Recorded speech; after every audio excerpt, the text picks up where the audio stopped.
Welcome to Elevate Springfield, where we will dive into strategies and stories that help you rise to your full potential. Each episode, we'll talk about how you can take intentional steps to elevate your life and your business while making a meaningful impact on those around you. Along the way, we're going to bring in the change makers from our community that are already elevating. We'll bring the actionable strategies, you bring the discipline and follow through, and together, we can elevate Springfield. All right, let's go, y'all. Time to 10X. Hey everyone, welcome to NextGen on Elevate Springfield. I'm Ellie and I'm here with my dad, Robert. Together, we're talking about what really matters to teens today. From school and skills to pressure, purpose, and possibilities, we'll share honest conversations, practical strategies teens can actually use, and a little dad-daughter debate. This is about listening, learning, and growing. Together, let's elevate the next generation. Hey, Springfield, when it comes to reliable, high-quality roofing, you don't want to leave things to chance. That's why you should reach out to Acosta Angeli Roofing, your local roofing experts serving Springfield and surrounding communities. From quick, dependable repairs to full replacement, from residential to commercial, they are your trusted pros. Call them today at 217-993-2748 or visit their website to book your free quote and inspection. Don't wait. A little leak now could lead to major damage later. Trust the local experts, protect your home, and get peace of mind with Acosta Angeli Roofing. Hello and welcome back to NextGen on Elevate Springfield. I'm Ellie and I'm here with my dad. Hello, Ellie. Hi. Hey, you didn't ask me how I was today. I did that on purpose because you gave me guff about it the last couple of weeks, so I stayed quiet and just to see what you would say next. Well, how are you? I'm fantastic. You know, It's not like I've seen you the past 3 hours or anything. Oh, I know. And we've been, we just got back from vacation. We were on vacation for, 10 days or so. So that was a fun time, but I'm doing fantastic. Fantastic. That's right. How are you doing? I told you not to ask me that. Well, I wasn't going to, but you opened the door and I, quite frankly, walked right through it. Well, when you open the door, I don't ask you back. No, you do not. I will say, polite host duties would ask the question in return. So maybe use that for next time. Nah, I just get your seat. Okay. No. All right. Makes sense. So did you have fun on vacation? Very much, yes. Yeah, it was a good time. Yeah, it was really fun. I miss it a lot, but the amount of entitled people we stumbled across was actually diabolical. I have never in my life been surrounded by more obnoxiously rude people in my entire life. It was actually crazy. We did run into a few of those, didn't we? I don't know what was up with that, but... Well, I guess when you're around thousands and thousands of people, there's bound to be some, I suppose. Yeah, but on our last few trips, I've never... I feel like everybody's just there. That's really it. I mean, the crowds are annoying, but this time was just insanely what is happening? It was a little crazy. Well, it was an extra busy week. So anybody that follows my personal social media, you saw that we were in Disney all week. Had a great time. It's kind of one of our home away from home type places, I suppose. One of those vacation spots we go to often, and quite frankly, it never gets old. So, Not for us, at least. A little bit for Mom, but that's okay. So what are we talking about today? Well, since we just got back from vacation, I was thinking of talking about how to utilize your time at Disney World / amusement parks. Obviously, not all of these rules are going to apply to every theme park you go to, but I mean, you're listening to our podcast, so I assume you want to hear us just yap about random things. So that's kind of what you signed up for, I guess. So well, on Sundays we do talk a lot about controlling time. So I guess today we're in essence talking about controlling time when you're on vacation, specifically when you're at Disney World, because if you don't control time there, all of a sudden you're cooked and you get one ride or one attraction and the day's over with. So yep. Yeah. So what's your first idea? What's your first tip? My first tip, well, where are we going? Are we just saying tips at the park, or are we talking about vacation in general? What are we doing? Let's go with tips at the park. Because I feel like every Disney trip we go to, we get everything done, basically, except for the rare things we never go to. I mean, we get everything done that we want to, except for this trip. But this trip was, like, as we said, especially busy. So based off of how busy it was, we still did amazing for how horribly people-y it was there. Sure. Now, okay. Well, I guess to preface that, I would say that we are probably Disney experts to a degree. Disney veterans. Disney veterans. Yeah, we can call us that. Disney veterans. So get to know the park that you're going to. What's that? Get to know the park you're going to. Because that's what I took, how you just said, because you just said that, you know, we're Disney veterans. So then I was like, oh, so if we're Disney veterans, then it's like, okay, we know the parks and we know how to get around them. So that's a big thing. That is a big thing. I guess I just blurred, like my mind was like spinning 1,000 miles a minute and I just like blurred it out. But yeah, I guess that's what I took what you just said, because you said we're veterans. So I was like, oh. Yeah, I guess so we do really know the parks. We know how to get around. So that's a big thing. That would be a number one, because if you're having to constantly check your map and constantly figure out where you are and where you're going, you're going to be wasting a little bit of time, whereas we know exactly where everything is, so we can make quick trips to where we want to go. And luckily, Disney isn't very complicated in that either. I don't really know how other theme parks are, but I mean, it's not very complicated at all. It's really not, because most of it goes off kind of a hub and spoke method, to where you got your center area where everything's concentrated, and then you got all the spokes coming off that into the different areas. Or just a big circle. True. Or just depending a big circle. On the different parks. But yeah, I think Magic Kingdom was my biggest struggle this time, because if you guys don't know, like there's 4 different parks at Disney World, right? And we have Epcot, which is basically just a big circle. So it's very easy to just loop around. But in Magic Kingdom, we were all like, okay, go into this ride and it's all the way across the park. So you're speed walking all the way across the park. And then you do that like 4 times in a row. You're just walking across the park back and forth, and it's exhausting. Right. Well, I will say, in addition to knowing the parks, maybe that's tip number 1, but the tip that I think is probably even more important, which comes with experience. Yeah, that comes with experience. So I probably have a couple of tips that would actually be more important than that one, because you can use your map and get around, but maybe just not as quick. But the first tip, and probably the number 1 thing, is, and we said it a lot when we were there, right? You gotta zig while other people are zagging, all right? I thought that quote was so funny. I just use it the rest of the time. Or go the other way. While other people are zagging, man. That's right. Or we're zagging while other people are zigging, whichever way. No, I prefer we zig while other people zag. That is the saying. So we zig when other people are zagging. So what that means is, either you need to get up early and rope drop the place, which means you are there when they actually open and you're in the park ready to go when the minute strikes that they actually open. So there are less people there at that point than there would be at, say, 11:30 or noon or something like that. Mm-hmm. So, correct. So that's one way to zig while others are zagging, is to show up early, and show up earlier than you might think you need to show up. So say Magic Kingdom opens at 9, and they also have a benefit to people that stay on Disney property called early entry. So they give you a 30 minutes earlier if you're staying at one of the hotels that are on Disney property. So if you're staying there, your entrance time is 8:30.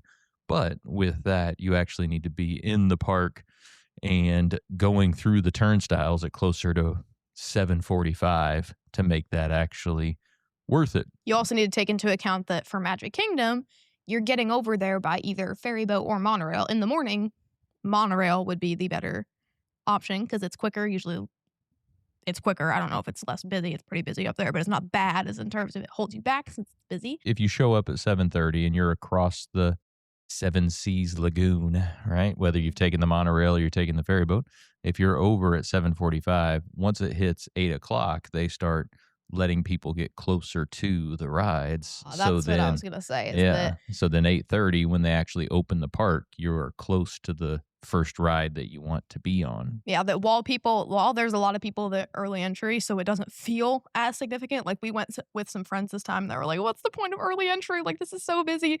And we're like, yeah, it's still pretty insane, but I mean, it's much better. But another benefit of it is that you can just bolt to a ride. You can run and like get ahead of people. We actually had a cast member, one of the workers there, be like, slow down, everybody. You'll get there. It's okay. He was like soothing us. It was actually so funny. I loved him. But yeah, just because there's a ton of people there, but it's like nobody's at the ride, you know, like at Epcot, nobody's there yet. So you just bolt to it and then you can get ahead of a ton of people. So even if there's a ton of people there, it's not like at 11 when you're just running to it just to get there and have like an hour and 30-minute wait. And you're just like, oh, that didn't help anything because people are already here. Well, and we got there early enough multiple times to where that first attraction or that first ride that we wanted to get on, we had a very, very short wait. Test Track, which is a pretty cool ride over at Epcot. We were in there and we waited maybe 10 minutes to get on, when later in the day it was closer to hour and a half, hour and 50 minutes. Or I have a funny story actually about the man who's sitting right across from me, who you're also listening to, that we had rope dropped Hollywood Studios, and a very, very popular ride there is Slinky Dog Dash. And that is a roller coaster, right? And feel like you're going to make fun of me in some way. So we get there, right? And it's like super long, but it's not horrendously long. So we're staying here. And my dad, he's just like, we need to get out of line. Like, we can wait an hour and 10 minutes for this ride at any portion during the day. And we're like, yeah, true. But I mean, we're already here. We're already waiting. So we waited an hour and 10 minutes, right? And the entire time he's just like, I think this is a bad decision. I think this is a bad decision, which I did understand, because if you're waiting an hour and 10 minutes for one ride at Rope Drop, all the other rides are going to skyrocket while you're waiting there. I get that. And I did agree with you at the time, until later in that day, we realized that Slinky Dog had been at a 3-hour wait time the entire rest of the day. So we were like, hey, I knew that was the right decision. It was like the Lord guiding us. But which is kind of crazy, because you don't see a whole lot of 3-hour waits necessarily. It happens, but the crowds this time around were absolutely crazy. It was one of the busiest times, I think maybe the busiest time we've been at Disney. Christmas, other than the only other time that came close or maybe surpassed it, and it was only a single day. It was when we were at Magic Kingdom on Christmas Day one year. Bad decision. It was really, really bad. But we also weren't riding rides very much either. Right, but the rest of that trip, even though it was around Christmas, when we were there before Christmas, it really wasn't super crowded. It was that Christmas Day and after that really got bad. But this trip all week was pretty crowded. Yeah, it's bad. It was pretty crowded. Yeah, but I also think back then, it's like I was also really young and we were all still inexperienced. We weren't really paying attention to anything besides the crowds. We weren't like, holy crap, look at this wait time for all these rides. We were kind of like, whatever we can get on, we can get on. I mean, we weren't really looking at much, I guess, if that makes sense. I don't know about you, but yeah, it could be, because I mean, when we were at, I'm sure it was very, very close, or if not more. Yeah, it was. But the difference between before Christmas, like the days before leading up to Christmas and the days after Christmas, were stark, because the days before, not so bad. The days after, I remember we were there a couple days after Christmas and it just was busy. Very similar to what it was this week around Easter and the week after Easter. So everybody must have been on spring break and heading down to Disney. Yeah, and I don't really know if this is another misconception. I don't know if people think this, but Rope Drop is not just one ride at all. You rope drop the most high in demand ride, or one that's one of the high in demand rides that you really want to get on. You rope drop that, and the earlier you get to that one, and the earlier you get in and you're done, then you run over to all the other rides. Like, we rope dropped, I'd say like 5 rides. Yeah, we had. I mean, the 5th one kind of was getting up there in wait time. It But was we starting to rope get crowded. dropped like 5 rides, because you get there from each one. Like, you do your first one and then you just go. You're just like, that's the good thing about getting there early, because it does set you up for your whole morning. Like when we were at Epcot, like you just said, we did 5 rides within the first about hour and a half of the park being open. So that could be one ride later in the day. So we were able to knock out a ton of those before the crowd started getting really bad. So if you're heading down to Disney anytime soon, take advantage of the rope drop. Get there early, and get there earlier than you think you need to get there. And if you're using transportation like Disney buses and hotel transportation, take the earliest one possible, because there's always delays and different things that are going to get you there later than what you thought you would get there. And very large crowds once you get there, and you're like, what the heck? I thought I was ahead of the game, but you're not, because so many people are there. Always takes a little bit longer than you think, and there's always going to be more people there than you think. So yes, zig by getting there earlier. You can also zig by staying late. One thing we did a couple of times this trip that we haven't always done, especially when you guys were younger. It wouldn't have worked out very well, but now you guys are getting a little older. It worked out pretty well. We stayed in the evening, especially if you've seen the fireworks show and the castle show at Magic Kingdom, which is really cool. And if you only have one day at Magic Kingdom, you really have to see that. But on that next day you go to Magic Kingdom, after you saw the fireworks and the castle show and all that stuff, do rides while everybody's watching the fireworks. You can knock out a bunch of rides, which we did.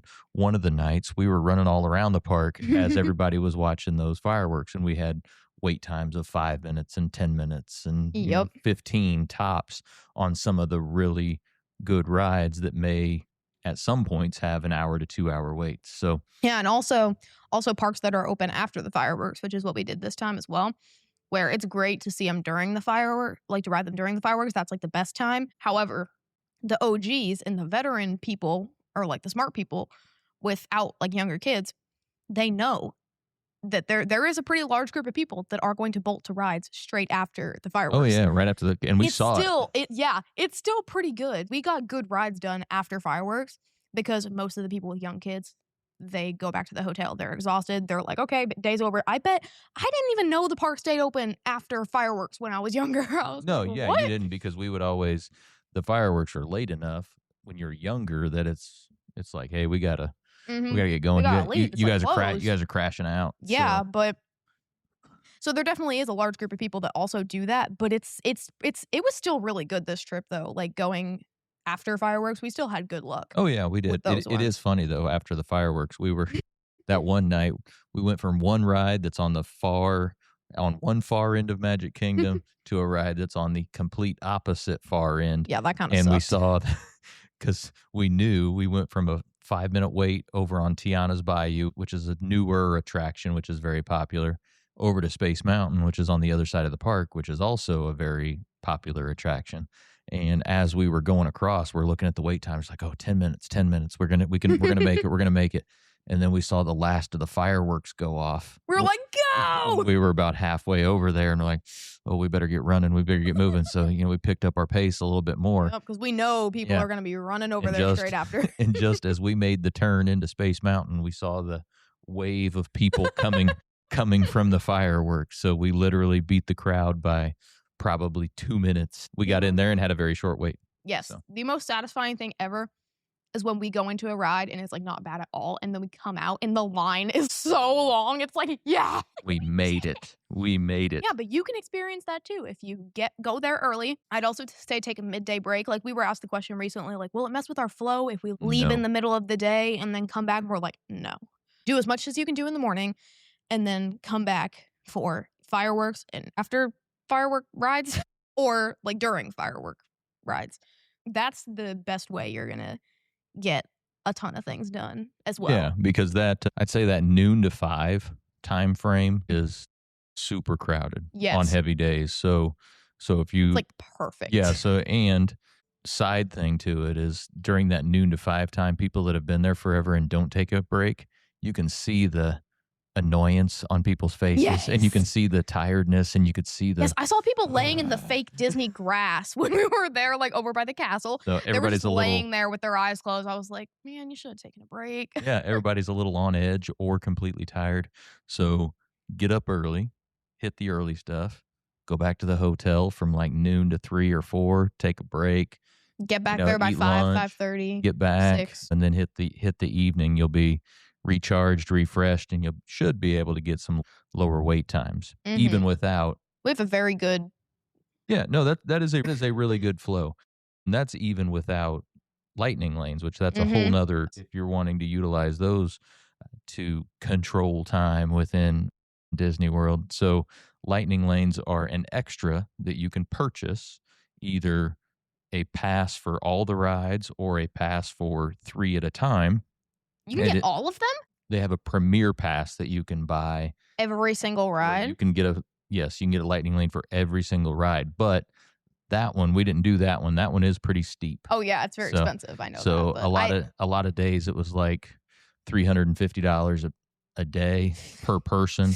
Or the cheapest one I saw was $200 a day per person. Whew. So for a family of 4, that's anywhere from $800 all the way up to, like $1,400 on top of your ticket price that you already purchased to go in there. So that the lightning lanes, if you buy the 3-pack, it's not as bad because you can get $35 a person. It still can be steep if you're doing it multiple days, but it's not as bad. But they do sell out. But before I go into that, one thing that lightning lanes do is they allow you to essentially skip the line, and it can give you anywhere from, they say 15 minutes or less. Yes. Really is considered a lightning lane. Yeah, the most you'll wait. Yeah, the most you'll wait is 15 minutes. So if it's super, super busy, you might wait 15 minutes. But most of the time, we have used lightning lanes, and we've never done the Premier Pass, but we've done the regular lightning lane, like the 3-pack. You said the Premier Pass, but you never actually told me like what it was. So this is new news to me. I didn't know you could get like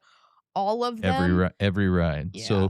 So if you're going down there one day and you've got the funds to do it, and you want to maximize your day, especially if you're like single rider, if you're like a couple with no kids, like maybe and like financially able enough to do that, you probably could. Yeah, if you're a couple out there, it would probably make sense if you can swing it.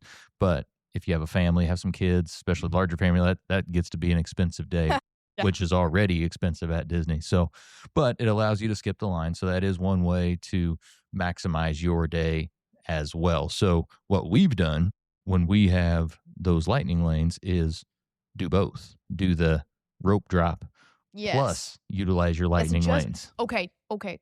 Just because you have lightning lanes, do not think you should not rope drop. Those two go hand in hand, especially if you have a lightning lane later in the day, which is like 10 for us. Like by 10, we already got like 5 rides done. Yep. That's later in the day for us. So do not substitute lightning lanes for rope dropping. You do rope dropping, then you get to your lightning lanes. Like that's, but another thing is that you need to know what rides are most high demand.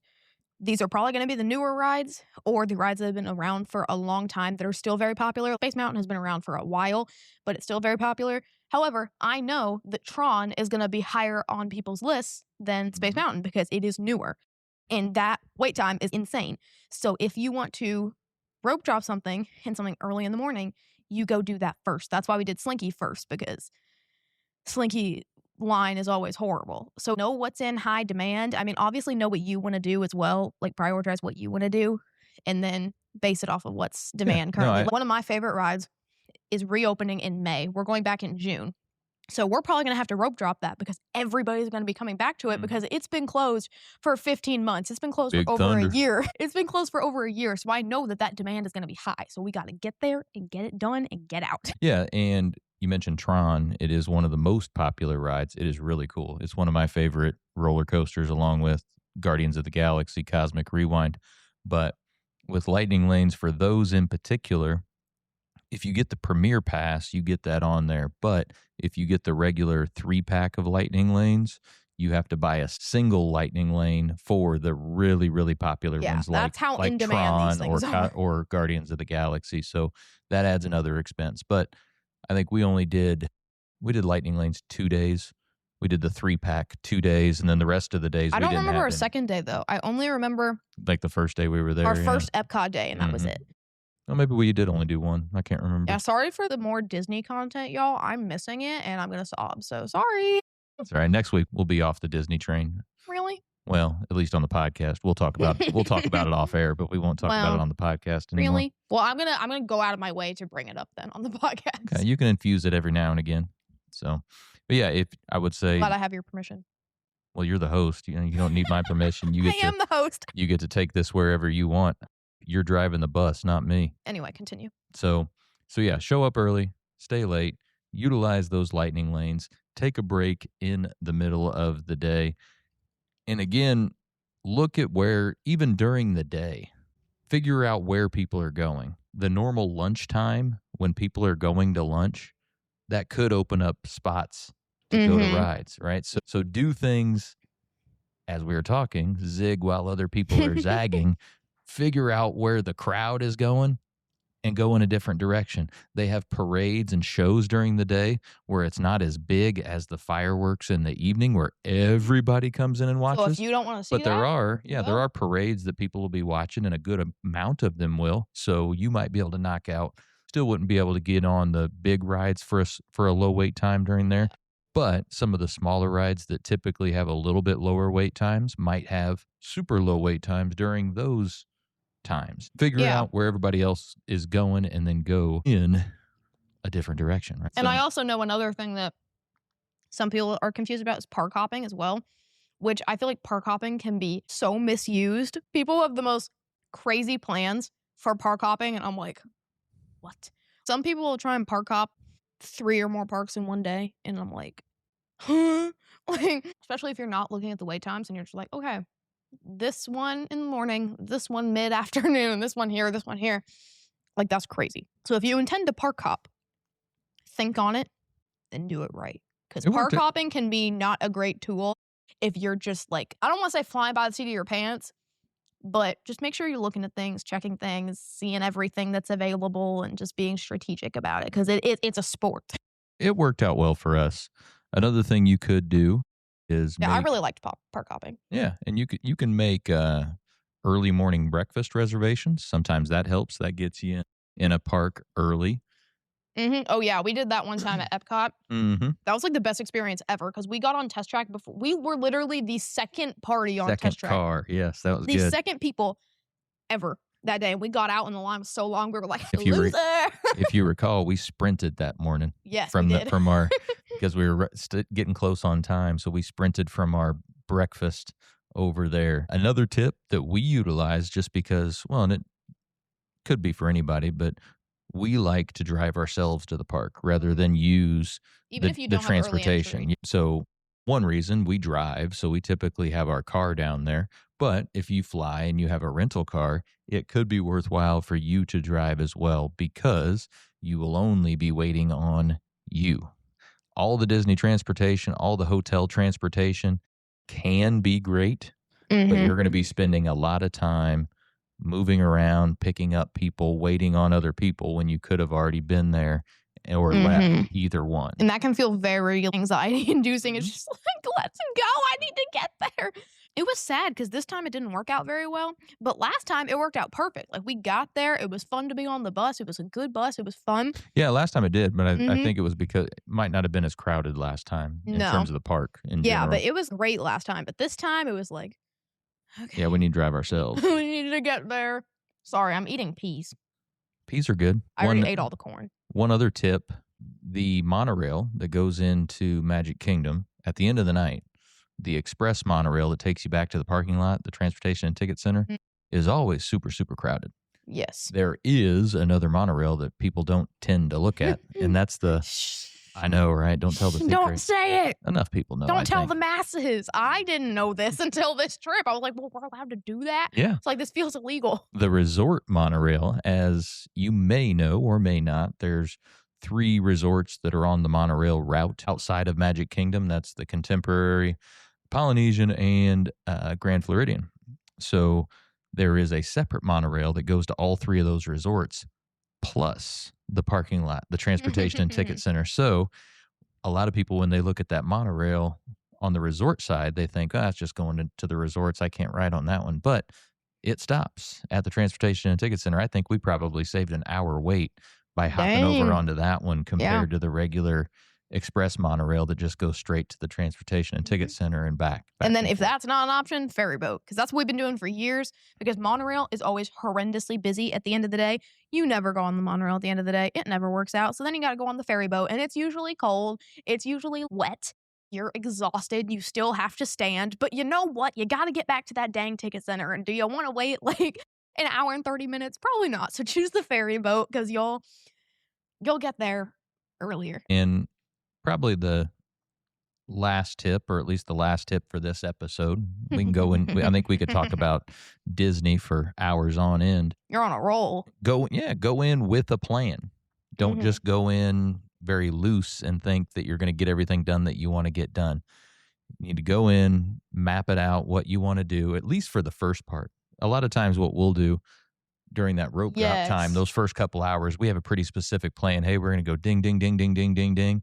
And then once we're done with all those, hey, let's just relax and walk around and have a little whatever time. And you know? another important thing to note too is that with early entry and rope dropping, at first you will have a plan, but then you got to consult the Disney app and see, okay, what's the wait times? And then you make your plan from there, because we won't be waiting in a 40-minute line for Ariel at like 9 o'clock in the morning. Like, that's insane. Why would we do that? So we will have our plan. We'll rope drop this. And then we're like, okay, what's the wait times looking like? Okay, we'll head to those two. Boom, boom. That's what we did at Epcot, and it worked out perfectly. It's like you do have to consult the app, see how things are looking. You can't just be dead set on a plan, because usually we don't go that far in our plan. Right. We don't. That is fully dependent on the wait times. Oh, they're yeah, the way it goes. they're usually the same. We could probably make a concrete plan. Nothing would change at these certain parks, but still. And another thing like that too is, like, if you're having multiple days at the parks, our first day is usually like, okay, let's get done as much as possible. And then the things we don't get done, we do on the next day, but that's a significantly less amount of stuff. So then we're just kind of like dilly-dallying. Okay, did that. And then just like diddle farting around. I don't know. Right. So a lot of great tips today, I think, Ellie. So to recap, we had know the parks, know how to get to where you need to go. Mm-hmm. We had utilize lightning lanes if you can afford to do that. We had zig while others are zagging. And part of that is show up early, rope drop the park, and stay late. Yeah. And do this things while other people are and this isn't exclusively for Disney. Some of our tips were like about the monorail, about the shows, but you can take this and input it into any other park, probably. I mean, we haven't been to many others, work, yeah. But a lot of these tips they're worth a shot. Come back to us and tell us how it goes. And if we ruined your experience, I mean, you listen to us. So but if it's Disney, we're your friendly Springfield Disney veterans. Yeah, You can but always I'm just sure give it me would a work shout. at many, many parks. So just keep all these things in mind. Well, maybe we'll have another episode where we talk about the ins and outs of Disney. It's fun. We know an awful lot about it. I mean, we're like 30 minutes in, and I think I could talk for another 3 hours just on this specific trip. Me too. I really want to talk about the entitled people, because that was like crazy. Yeah, maybe we'll catch that on another one. Yeah, but So before we close out, though, what was your favorite park this time? park? Of the four again, are Magic Kingdom, Epcot, Hollywood Studios, and Animal Kingdom. What's your I favorite? don't need reminded. Just kidding. I know it's for That you was for viewers. everybody That was else. for the viewers or the listeners. You're not seeing us right now. I can't call you a viewer. True. It's a listener, To subscriber, all the listeners right now. follower, all the stuff. Okay, I've really been liking Hollywood Studios more lately, but this experience at Hollywood Studios was really bad. I don't know. I want to say Epcot, but then again, Say it. I just feel like we had a lot of time at Epcot this trip. So now I'm kind of like, I don't want to say Epcot it out. I'm just saying I feel like I did it all, and now it's just like, and I did it all multiple times, Mm-hmm. and then it's just like, okay, I've done it so often. It's not my favorite right now, but I don't know. I like them all. But we could also go on like what we don't like about Disney as well, because we're veterans. And when we say we're veterans, like we've seen them go through many phases and many stages. We're not Disney purists or anything. No, yeah. They make me upset a lot of the time. We've been taking you guys for a little over 10 years. So we've been through some changes at the parks. Maybe and we'll have just another the media in general. Yeah. Maybe we'll have another episode about just vacation in general, because that's a fun topic too. Just when you spend 10 days 24/7 together, it's fun. I know my sister doesn't like me anymore. She keeps kicking me out of her room when I try and see her. Well, I mean, you guys spent 24/7 together for 10 days. She's an angsty preteen. I asked if we could have a sleepover in her bed, and she said nope. Might have to work on that. You're her dad. You can punish her. I'm not going to punish her for not wanting a sleepover. That doesn't seem right. How? She was very rude about it. I don't know that it's right to force a sleepover. We'll have now we know who your favorite is. Maybe we'll have a discussion about it, and she'll reconsider. How about that? I think that would be the better way to handle the situation, Or rather than force. Tell her, hey, She did have just a have. sleepover with. And thing is, she Did just have 10 days worth of sleepover with you. on the first day of the hotel stay, which is our hotel on the way over. So it's not our hotel when we get to our destination. It is our stepping stone to our destination, like college. And way to bring that back, Ellie. That was good. And she was like, Ellie, I want you to come and have a sleepover with me. And I was like, no, I want to sleep by myself. And then, yeah, she was just begging me to have a sleepover with her. Mm.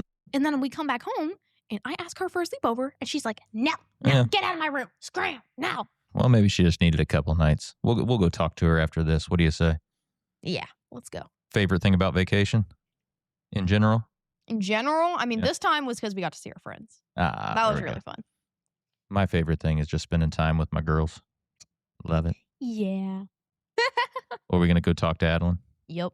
right now? Yep. Going to go have that conversation, see if she'll reconsider? Yes. But if not, you're going to have to punish her. Well, thank you for listening to another episode of NextGen on Elevate Springfield. We'll see you next time. Not going to do it. See ya. See ya. Looking for personalized insurance with hometown care? David Hilst, American Family Insurance Agent, is here to help you protect what matters most: your family, your home, and your dreams. Whether it's auto, home, life, business, David and his team are proud to serve the Springfield community with trusted advice and reliable coverage. Local service, real relationships, peace of mind. Call today or stop by their office. They can build your dream protection plan together. Call 217-726-6343. Well, thank you for joining us today, everybody. Appreciate you making us a part of your day. Hey, don't forget, while you're out on social, check ours out. You can check my personal one out at Robert Ferriell, at everywhere. Check out those Elevate Springfield pages, those Big Dog Business Coaching pages as well. Check us out over on YouTube. Give us a subscribe, give us a like or a follow on any of those channels. We would certainly appreciate it. So, hey, take what you learned today. You bring the discipline and follow through, and together, that's right, y'all, we're going to elevate Springfield. Be great. When I first walked into Shudokan Karate Club, I was just looking for a way to get stronger, but what I found was so much more. Here we train in traditional karate, the real stuff, passed down through generations. Every punch, every kata has purpose. I've learned self-discipline, confidence, and how to protect myself. Not just in class, but in real life. It's not about being aggressive, it's about being prepared. This is more than a club, it's a way of life. Join us at Shudokan, traditional, powerful, real. Ki-ai!